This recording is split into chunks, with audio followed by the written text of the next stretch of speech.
కొన్ని సంవత్సరాల క్రితం అమిత్ షా ఇలా ప్రకటించాడు. ఒకసారి కాదు, ఎన్నోసార్లు. ఇప్పుడు బీజేపీ ప్రభుత్వం 40-50 సంవత్సరాలు నడుస్తుందని. మరి నేను ఆలోచించాను, ఈ మనిషి ఇట్లా ఎట్లా చెప్తున్నాడు? ఇతనికి ఎట్లా తెలుసు బీజేపీ ప్రభుత్వం 40-50 ఏళ్ళు నడుస్తుందని? మేమందరము రాజకీయ నేతలమే. జనాలు ఏం చేస్తారో, జనాల హృదయంలో ఏముంటుందో జనంకే తెలుసు.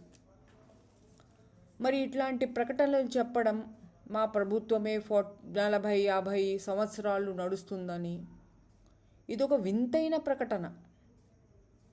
మరి అప్పుడు నేను ఆలోచించాను, ఇతనికి ఎట్లా తెలుసు 40-50 సంవత్సరాల దాకా ప్రభుత్వం ఉంటుందని?